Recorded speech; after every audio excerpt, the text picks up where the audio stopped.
On a spring morning in Nebraska, the land stretched out in every direction, flat and open beneath a pale sky, and across 120 acres there was nothing growing, not a single patch of green, not even weeds stubborn enough to survive where everything else had already failed, because the soil itself looked like it had given up long before that day arrived, gray and cracked like something pulled from an old drought photograph, dry on the surface, hard beneath, and so stripped of life that even the wind seemed to move across it without carrying anything with it. Then, slowly, the view pulls back, and at the edge of that land stands Harlan Greer, his hands resting in his pockets, his shoulders still, his eyes fixed on something that most people would not have bothered to look at for more than a few seconds. He has been standing there for 20 minutes, not because he is unsure, but because he already knows what he is going to do. And moments like that are not rushed. They are held on to, stretched out just a little longer, because once they pass, they do not come back. He looks across the field one more time, not searching for something hidden, not hoping to see a sign that others have missed, but measuring it in a way that cannot be written down or explained to anyone else. The kind of quiet assessment that comes from years of working land that does not always tell you the truth the first time you look at it. And then, without saying a word to anyone, he turns, walks back to his truck, and leaves. At that point in his life, Harlan Greer was not a man who had room for mistakes, because mistakes, for a farmer, do not show themselves all at once. They settle in slowly, season after season, until one day there is nothing left to recover. He was 58 years old, and he had spent his entire life working the same 80 acres in Custer County, Nebraska, land that had once been enough to raise a family, enough to carry a household through years when rain came late and harvest came light, enough to build something steady over time. But the last few years had taken more than they had given. 2 bad seasons in a row had narrowed his margins to almost nothing, not enough to fail outright, but not enough to move forward either. And that space in between, where everything still works but nothing improves, is where pressure begins to build in ways that are harder to see from the outside. His equipment was aging, still functional, but worn in the way machines become when they are used longer than they were meant to be. His sons had left for the city years earlier and had chosen a different life entirely, and for the first time since he had started farming, Harlan was working alone. 3 years earlier, he had buried his wife, and since then, the house had carried a kind of silence that did not fade with time. It settled deeper instead, into the mornings, into the evenings, into the long hours where the only sound was the wind moving through fields that no longer had anyone to share them with. He did not talk about it, and no one expected him to, but it was there, shaping the way he moved through each day, shaping the way he made decisions, shaping the way he thought about what came next. And what came next was not optional. In 14 months, the bank would review his loan, and that review would not be based on what he had done in the past. It would be based on what the numbers said now. And right now, the numbers were not strong enough to carry him forward. He needed more land. Not just more land, but land that could produce enough to change the direction he was heading. And that was where everything stopped making sense. Because the only land available to him was the kind no one else wanted. The county land office did not present it as an opportunity. They mentioned it the way people mention something that has already been decided on and set aside, almost as if it no longer belonged in the conversation.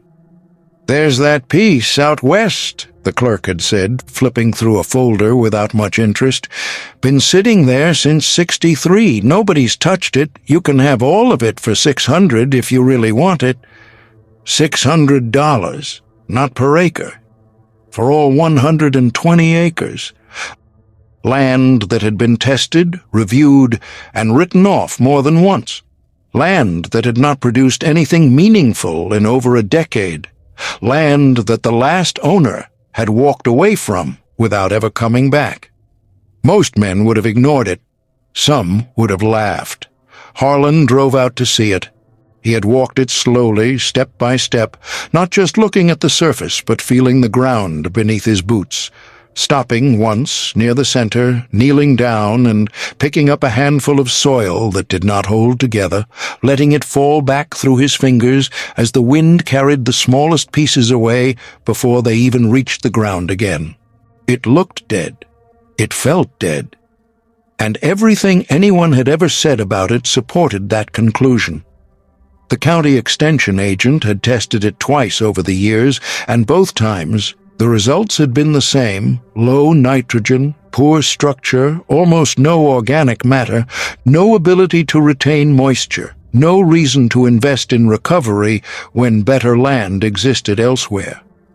The last owner had taken everything the soil could give for years without putting anything back, and when it finally stopped producing, he had simply left it behind.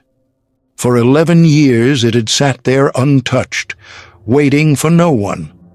Harlan closed his hand slowly, then stood up, brushed the dust from his palm against his jeans, and looked across the field one last time, not questioning what he was seeing, but confirming something deeper than that.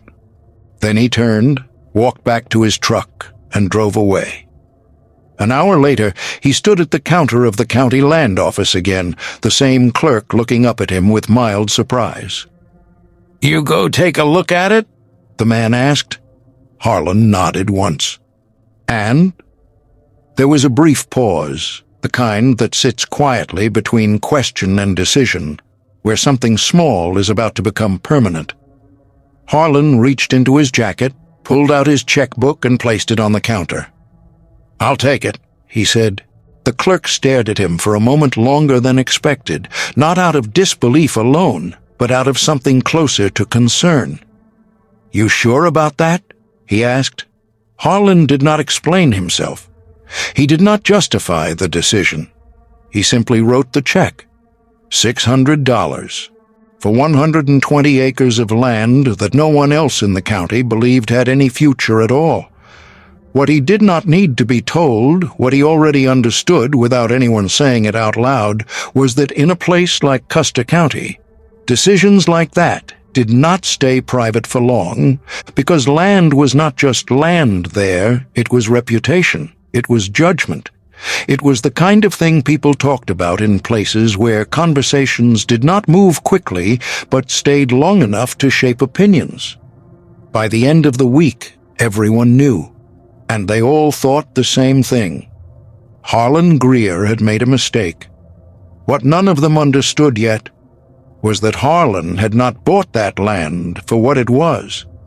He had bought it for what it could become, and he was willing to wait longer than anyone else thought made sense to prove it.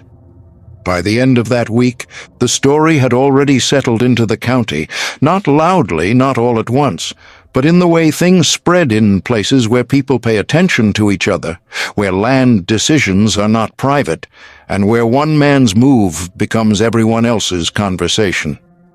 It started at the feed store. Harlan walked in late that Friday afternoon, the same way he always did, steady, quiet, not looking for attention, just there, to pick up what he needed and leave. But before he even reached the counter, the owner looked up at him and said, "Heard you bought that ground out west." Harlan didn't stop walking. "I did." The owner leaned back slightly, studying him in a way that wasn't harsh, but wasn't casual either. "You keep your receipt?"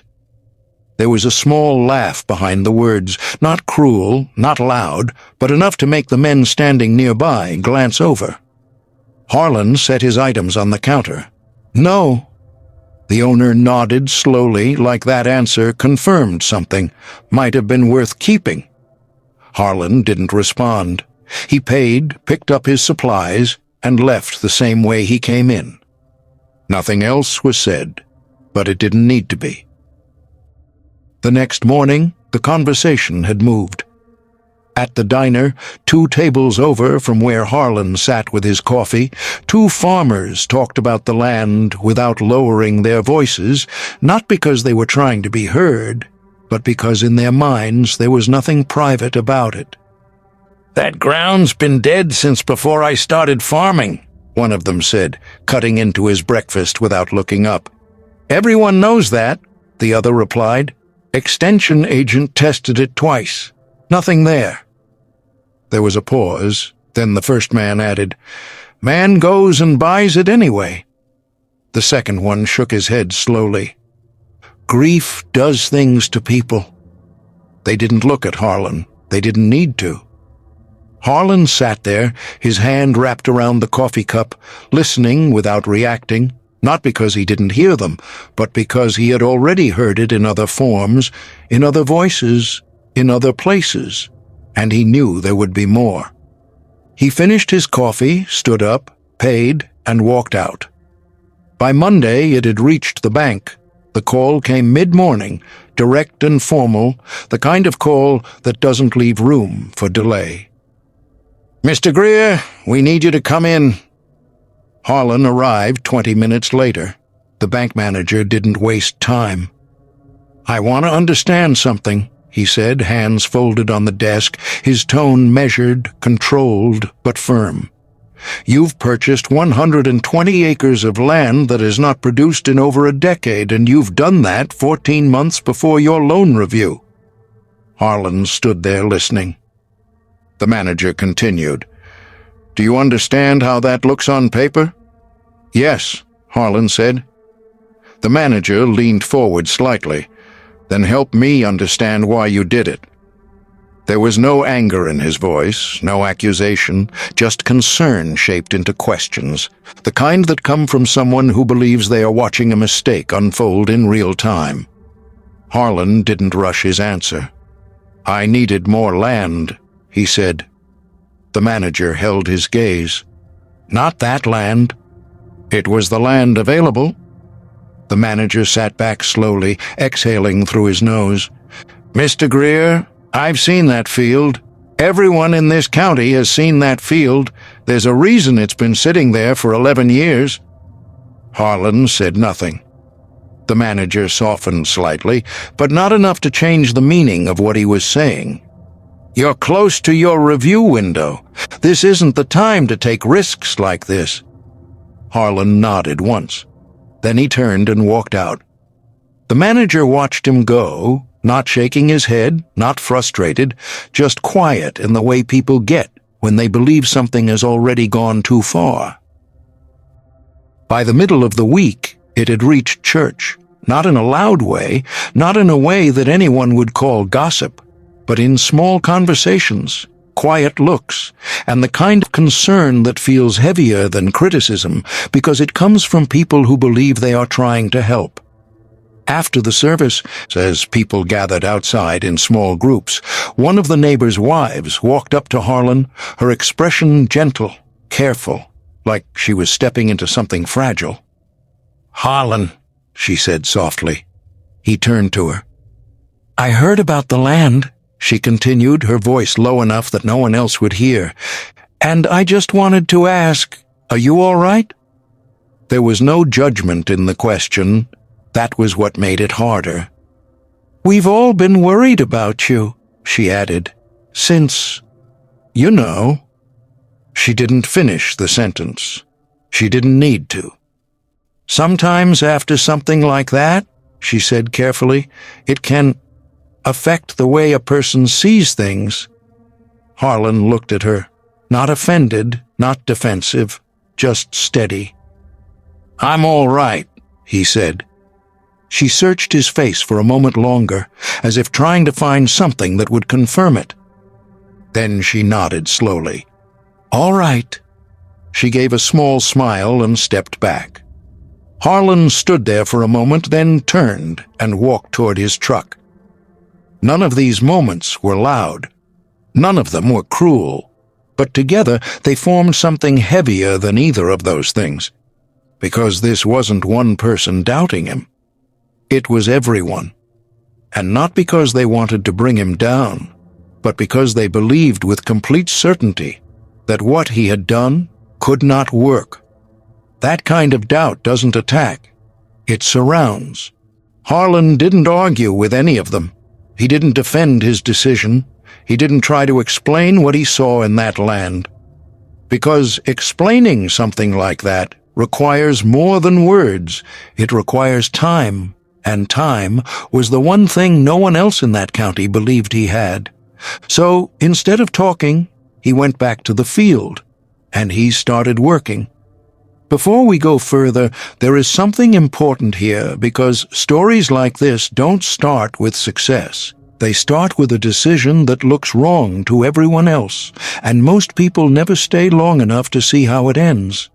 So if you are still here right now, if you are the kind of person who wants to see whether Harlan proves them right or proves them wrong, then subscribe now, because these are the kinds of stories this channel is built on, and the ones that matter most are always the ones people almost walk away from too early. Now, this is where the real work begins. Because what no one in that county understood was that Harlan was not guessing, he was remembering, and the difference between those two things was everything.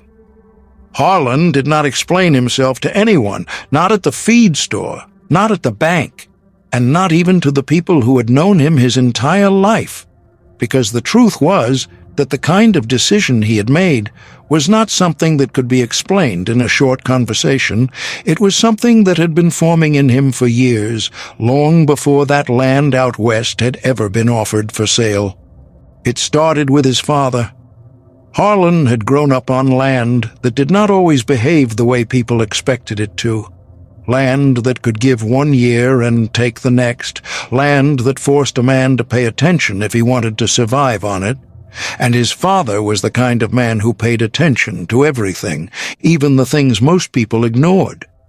He did not use complicated language, and he did not try to impress anyone with what he knew, because everything he understood about farming came from years of watching the same ground in different seasons, learning how it changed and remembering what worked when nothing else did. There was one thing he said often, and over time it became something Harlan carried with him without even realizing it. He used to say that dead ground is not actually dead, it is simply hungry, and at first, that sounded like the kind of thing a man says when he refuses to accept what everyone else can already see. But as the years passed, Harlan began to understand that his father was not speaking out of hope. He was speaking from experience. During the early 1930s, when dry seasons stretched longer than they should have, and the land began to fail in ways people had not seen before, there was a section of their own farm that looked no different from the land Harlan had just bought. The soil had turned pale, the surface cracked, and nothing that was planted there seemed to hold long enough to matter. Neighbors said the same thing they always said when land reached that point, which was that it was finished and that nothing worth the effort would ever come out of it again. And most of them believed that because they had seen it happen before. But Harlan's father did not argue with them, and he did not try to convince anyone that they were wrong, because he understood something they did not, which was that the condition of the soil at that moment was not the end of the story. Instead of planting crops he could sell, he planted crops that would feed the soil itself, and instead of harvesting them, he turned them back into the ground, allowing them to break down and return what had been taken over years of use without replacement. He did this again and again, not for weeks, not for months, but for seasons, working without any immediate return, trusting a process that could not be rushed and could not be proven quickly. By the third year, the field began to change in ways that were not obvious to everyone, but were clear enough to someone who knew what to look for. The soil began to hold moisture instead of losing it immediately. The color deepened slightly, and when crops were planted again, they did not fail the way they had before. By the fourth year, that same land was producing. Not because it had been replaced, and not because something new had been brought in, but because what had already been there had been restored. Harlan had seen all of it happen, not from a distance, but from inside the work itself, and over time he had come to understand that soil is not just what it looks like today, it is what it becomes when it is treated the right way over time. Standing alone on that 120 acres in 1974, Harlan was not looking at dead ground the way everyone else was.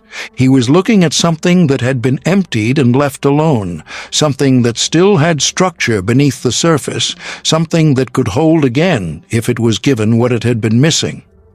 The tests the county had done were not wrong because they measured exactly what was present in the soil at that time, including low nitrogen, poor structure, and almost no organic matter. But those tests did not measure what the soil could become if it was rebuilt slowly and correctly. Harlan understood that the soil still had a framework, even if it no longer had life, and that rebuilding it would not come from planting for profit. It would come from feeding it first and waiting for it to respond. He did not say this out loud to anyone because he knew it would sound like theory to people who had already made up their minds, but to him it was not theory, it was memory. His plan was simple, but it required patience that most people would not have accepted. In the first year, he would plant a cover crop instead of anything he could sell, choosing legumes that would return nitrogen to the soil, and when they had grown enough, he would turn them back into the ground before winter, allowing them to break down and feed what was beneath the surface. In the second year, he would divide the land, planting a low-demand crop on half of it, while continuing the same process on the other half, watching how the soil responded and adjusting slowly without forcing results. In the third year, if the soil responded the way he believed it would, he would plant the full 120 acres in corn, knowing that if he was wrong, there would be nothing left to recover from. He did not write this plan down, and he did not discuss it with anyone, because the moment he tried to explain it, it would be judged before it was given time to work. So instead, he went back to the field and started. The first morning of planting came before sunrise, when the air still carried the cold edge of early spring, and the land looked exactly the same as it had the day he bought it, flat, pale, and empty. Harlan started the tractor, the sound breaking across the quiet field, and drove forward slowly, beginning the work that would not show results for a long time. There was no one there to watch him, no one there to ask questions, and no one there to believe that what he was doing would matter, because as far as the rest of the county was concerned, the outcome had already been decided. He worked from morning until the light began to fade, moving steadily across the field, planting something that would not be harvested, investing time into the land that had not returned anything in over a decade. Days passed, then weeks, and eventually the first signs of growth appeared, thin at first and uneven, but present, which was already more than what had been there before. Even then, the reaction from others did not change, because what they were looking for was proof, and proof does not come early in a process like this. Harlan was not watching the field the way they were. He was not measuring success by what stood above the ground. He was watching what was changing beneath it. By October, when the cover crop had grown enough to be turned back into the soil, Harlan began working it under, the blades cutting through the surface and folding the growth back into the earth, where it would break down and begin to rebuild what had been missing. When he finished one section, he stopped the tractor and stepped down. He walked a few steps into the field, knelt, and pushed his hand into the soil, then slowly lifted it back up. For a moment, he stayed still, looking at what he held. The color had changed slightly, not enough for anyone passing by to notice, but enough for him to see clearly, and the soil held together just a little longer before breaking apart, which told him more than any test result could have. Harlan remained there for a few seconds longer, then stood up, brushed his hands clean, returned to the tractor, and continued working. He did not tell anyone what he had seen because there was nothing to prove yet, and because he understood that this kind of work is not confirmed in moments. It is confirmed in time. What Harlan saw in that soil that morning was the first sign that the land was responding, but it was still far from enough. By the time the second year came around, most people in the county had already decided how the story was going to end, and because nothing from that first year had reached them in a way they could measure, their opinion had not just remained the same, it had settled into certainty. From the road, the land still did not look like much, and although it was slightly better than before, that difference was not enough to change anyone's mind, because in a place like that, people judge land by what they can see in passing, and what they saw did not look like something worth believing in. Harlan did not expect it to look impressive because he understood that the second year was not about proving anything to anyone. It was about continuing the process the right way, without forcing results before the soil was ready to carry them. That spring, he divided the land into 2 equal parts, planting soybeans on 60 acres because they could grow in conditions that were still improving, while the other 60 acres went through the same process as before, planted with cover crops that would later be turned back into the ground to keep building what had been missing for years. He worked the same way he always did, starting early, finishing late, and moving steadily through each row without wasting time or motion, because by then the routine had settled into him in a way that did not require thought, only consistency. When the soybeans first came up, they did not look strong, and by early June the rows were thin in places, uneven across the field, and noticeably weaker than the neighboring farms that had been planted on land that had never been pushed to the point this one had. That was all most people needed to see. One afternoon, as Harlan worked along the edge of the field, a pickup truck slowed down on the road beside him, the tires rolling over gravel before coming to a stop, and although Harlan did not turn immediately, he already knew what was coming before a word was said.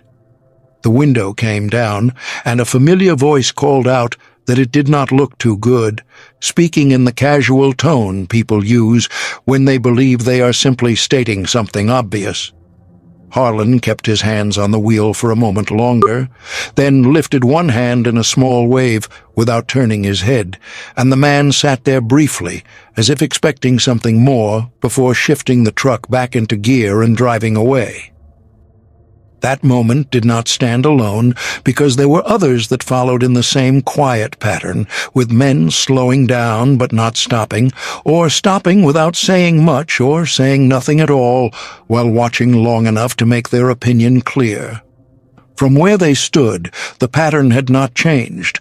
Because the land had been bad before, it still looked weak now, and the man working it appeared to be continuing down a path they had already seen end the wrong way. Even the bank manager drove past once in the middle of June, slowing down just enough to take a longer look across the field before continuing on without stopping. And although nothing was said, the message behind that moment was clear enough. Harlan noticed all of it, both what was said and what was left unsaid, but none of it changed what he was doing, because he was not working for what the field looked like in June. He was working for what it would become later in the season, and that difference shaped every decision he made. As the weeks passed, the change began slowly, without any clear moment where someone could point and say that everything had turned around. But by early July the soybeans started to fill in, and the empty spaces between the rows began to close as the color deepened from pale green into something stronger and more consistent. By mid-July, the field no longer looked like it was failing, and although it was not perfect, it was holding in a way that forced people to look a second time instead of passing by without thought. The same trucks that had slowed down earlier in the season began to slow down again, But now, the pause lasted longer, and the looks carried something different. Not belief yet, but uncertainty, because what they were seeing no longer matched what they had expected to see. Harlan did not react to that change either, because he understood that this was not the result. It was only the beginning of one, and the work in front of him was still far from finished. By August, the soybeans had come in fully, not as the strongest crop in the county, and not as something that would draw attention from far beyond the area, but as something real, something that could be harvested, sold, and counted as proof that the land could produce again. The day he finished harvesting, Harlan let the tractor idle for a moment before shutting it down, sitting there quietly as he looked out across the field behind him, and although the difference from the year before would not have meant much to anyone who had not followed the process closely, to him it meant everything. After a moment, he climbed down and walked along the edge of the field at an unhurried pace, not inspecting it for problems and not measuring it for numbers, but simply taking in what it had become compared to what it had been. A few days later, the call came from the bank, and this time the tone was different, because instead of concern, there was a sense of quiet acknowledgement in the manager's voice as he explained that the review had gone through without issue, and that Harlan was in a better position than expected. Harlan stood there with the phone in his hand and listened without interrupting, then gave a short response before the call ended, and once it did, he set the phone down and stepped outside again without hesitation. Because the work was still ongoing and what had been proven so far was not enough to carry what he planned to do next. The land had responded and the numbers had held, but the decision Harlan was about to make in the next season would determine whether everything he had done so far would lead somewhere or fall apart completely. By the time the third year came around, the land no longer looked like the same ground Harlan had first walked when he stood there that morning in 1974, because although it had not turned into something perfect, it had changed enough that anyone who paid close attention could see that it was no longer what it used to be. The soil had begun to darken in places, and those darker sections were spreading wider than before, while the surface itself held together better when the wind moved across it, instead of breaking apart and lifting into the air the way it had in the beginning. And although most people would not have described it as good land yet, they could no longer confidently call it worthless. People noticed that change, even if they did not say much about it, because in a place like that, opinions do not always disappear when they are proven uncertain. They simply become quieter. Harlan saw the same thing, but he did not treat it as a result, because he understood that what had happened so far was only preparation, and that the real test of the land had not begun yet. This was the year that would decide whether everything he had done would hold, or whether it would fall apart when it mattered most. The spring of 1977 came slowly, with cold mornings that held on longer than expected before finally giving way to the kind of steady warmth that made planting possible. And when that time came, Harlan prepared the entire 120 acres without dividing it the way he had in the previous year, because there was no longer any part of the land he intended to hold back. He chose corn for the full field, not because it was the safest option, but because it was the clearest test of what the soil had become, since corn would not hide weakness and would not perform well unless the ground beneath it could fully support it. On the first morning of planting, Harlan started before sunrise, as he always did, with the air still cool and the sky just beginning to lighten across the open Nebraska horizon, and he moved into the field at a steady pace, guiding the tractor through long, straight rows with the same consistency he had carried through every season before. There was no one there to watch him, and by that point no one was stopping along the road to comment, because the conversations that had filled the first year had faded into something quieter, not because people believed, but because they were no longer certain enough to speak the way they once had. He continued working through the days that followed without changing his rhythm, planting row after row across the field until the land was nearly complete, and each pass of the tractor added to something that could not yet be seen, but would soon have to reveal itself. On the final morning, he moved through the last section of the field with the same steady focus, finishing the work without slowing down or treating it like a moment that needed recognition, because to him it was not a moment of achievement.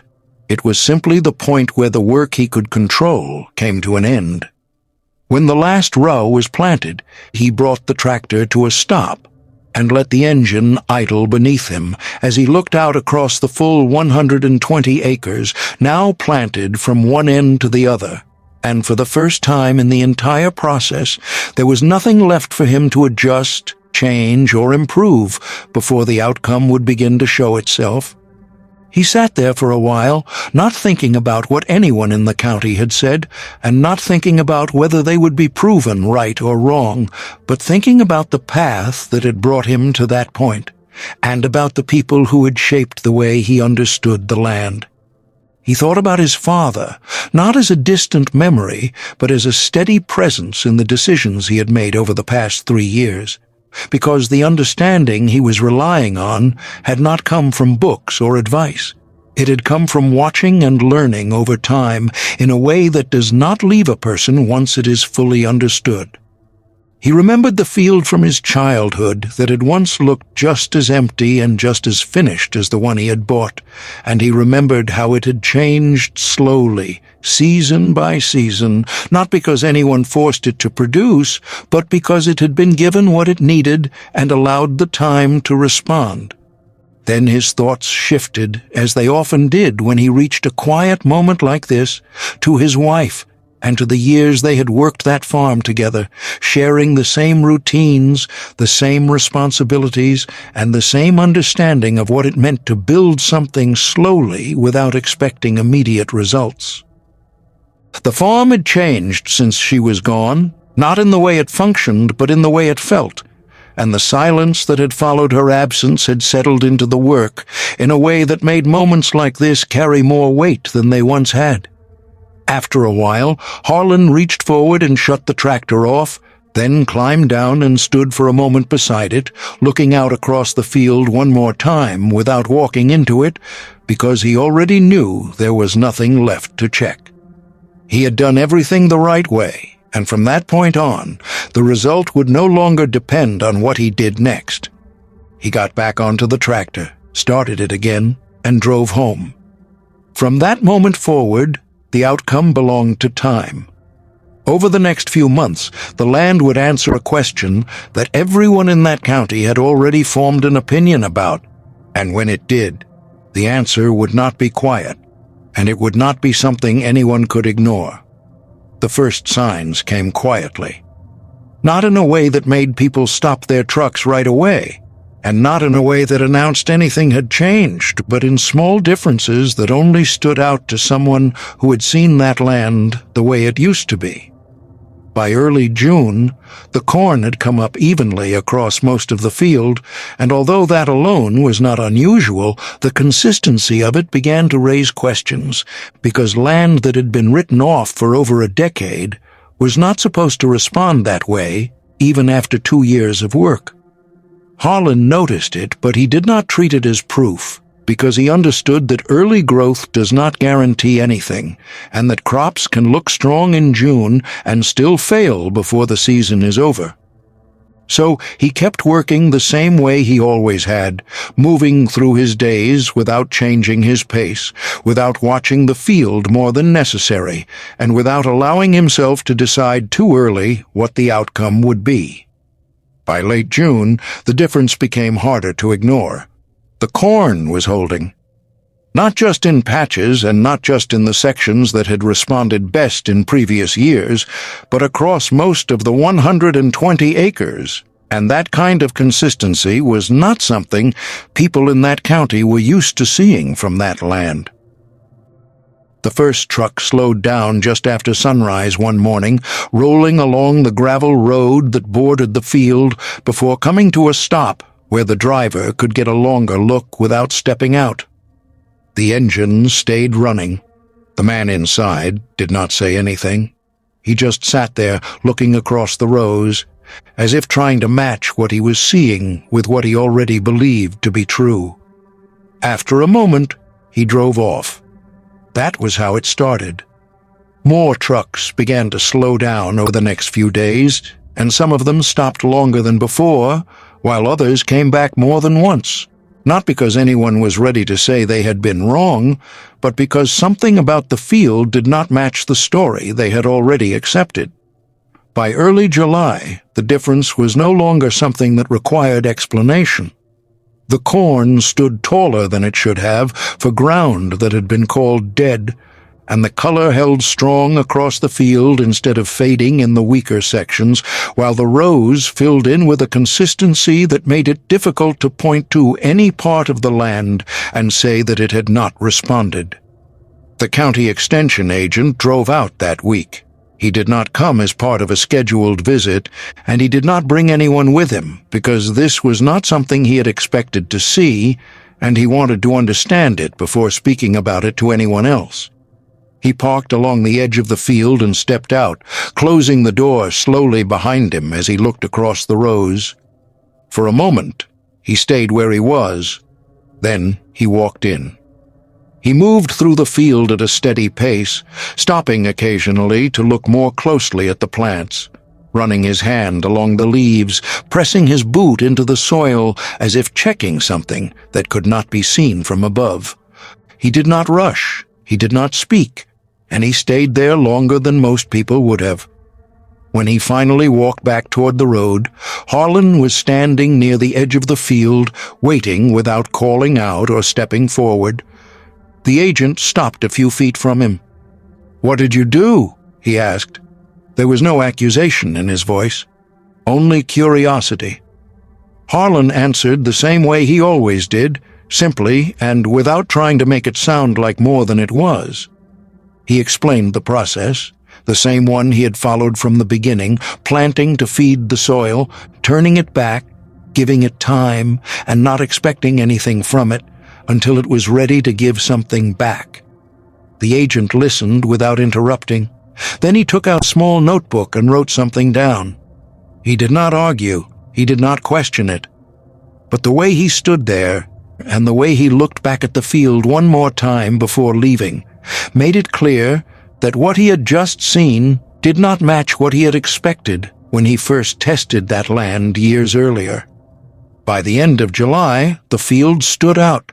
Not just to the people who had been watching it closely, but to anyone who passed by, because it no longer looked like a recovering field. It looked like one of the strongest fields in that part of the county. People stopped their trucks now, not to comment, but to look. And still, Harlan said nothing, because the season was not finished. By August, the ears had filled out. The weight of them showed in the way the stalks held, and the density of the field made it clear that this was no longer a question of whether it would produce, but how much it would produce. Harvest came under clear skies, the same kind of steady weather that had carried the season from planting through growth without interruption. And Harlan moved through the field with the same pace he had kept from the beginning, not rushing, not stopping, just working. The first load was enough to tell him what he needed to know. He did not react. He kept going. Load after load came in, and with each one, the numbers became harder to ignore. By the time the harvest was finished, the result was clear. The 120 acres that had been listed as dead ground for 11 years had produced more per acre than any field in Custer County that season. The numbers moved through the county the same way the story had started. Quietly at first, then everywhere. At the feed store, the owner heard the yield and did not respond the way he usually did, because there was nothing to say that would fit what he was hearing. And for the first time since Harlan had walked into that store weeks earlier, the conversation around him stopped instead of continuing. On the road, the same neighbor who had called out earlier in the season drove up to the edge of the field and got out this time, standing there for a while without speaking as he looked across the land that no longer matched what he had believed it to be. After a few minutes, he walked over to where Harlan was working. "You got a minute?" he asked. Harlan nodded. "I've got a field on the south side that hasn't been right for years," the man said, not looking directly at him, "and I was wondering if you might take a look at it sometime." Harlan answered the same way he always did. He said he had time. What had started as doubt had turned into something else, something quieter and harder to admit, and the way people responded next would say more than anything they had said before. What changed after that harvest did not happen all at once, and it did not come through loud apologies or public admissions, because in a place like that, people do not always say when they were wrong, but they show it in quieter ways that matter just as much. The bank manager was one of the first. A few days after church, he caught up with Harlan outside, walking at the same pace until they were side by side, and after a short moment of silence he said that he owed him an apology, explaining that he should have had more faith in what Harlan was doing and that he had judged the decision too quickly based on what the numbers showed at the time. Harlan listened without interrupting, then shook his hand and told him there was no need for an apology because, from his point of view, nothing unusual had happened, and the land had simply responded the way it was supposed to when it was treated the right way. At the feed store, the owner handled it differently. When Harlan came in for his usual supplies, the total came out lower than expected, and when Harlan pointed it out, the owner just waved it off and said it had already been taken care of, without explaining anything further and without needing to, because the meaning behind it was clear enough. The neighbor's wife, who had spoken to him after church, showed up one evening with a covered dish in her hands, standing at the door with the same careful expression she had carried before, but this time her words were simpler, because she just said she was glad it had worked out, and Harlan nodded and thanked her, and that was all that needed to be said. None of these moments were large. None of them were dramatic. But together they formed something more meaningful than a single apology could have, because they showed that the way people saw Harlan and the way they understood what he had done had changed, and the change did not stop there. In 1981, Harlan's older son came back. He had spent years in the city building a different kind of life, one that had nothing to do with the land, but he'd heard about what his father had done with that 120 acres, and he wanted to see it for himself.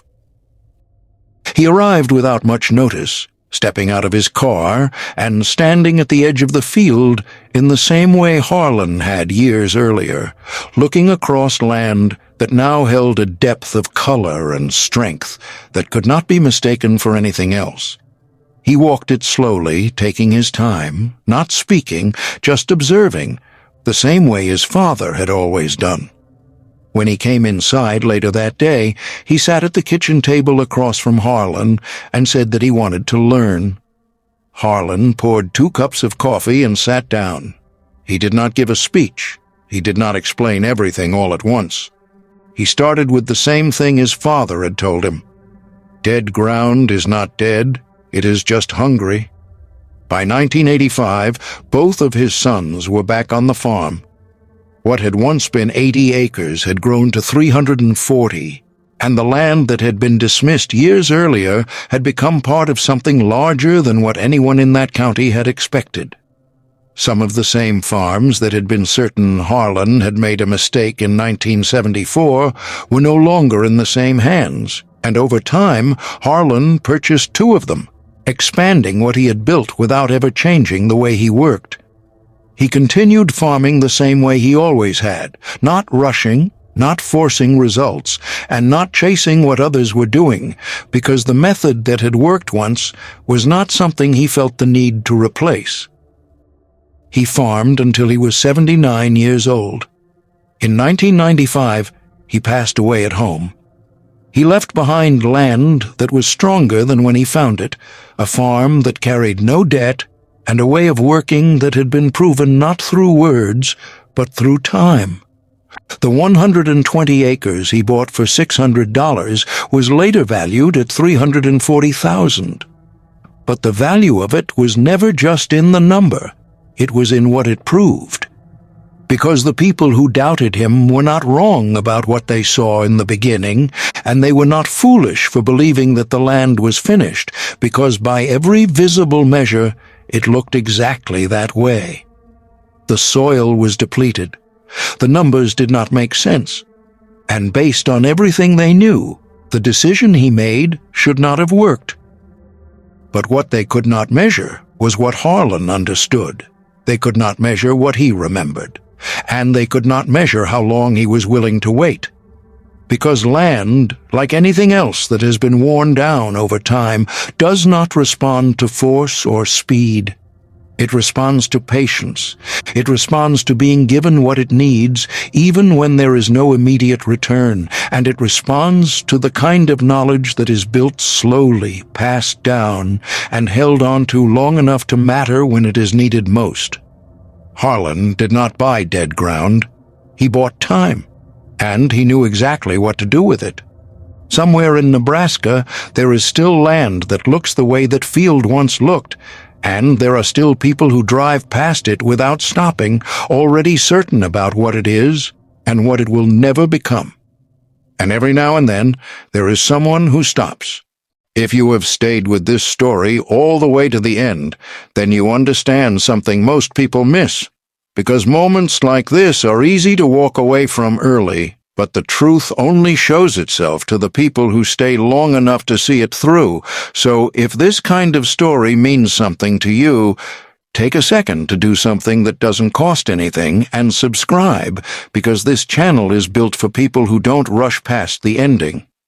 And before you go, think about this and tell me in the comments, has there ever been a time when you believed in something that everyone around you said was wrong, but you stayed with it anyway long enough to see it work out? Because those stories matter, and they belong here too.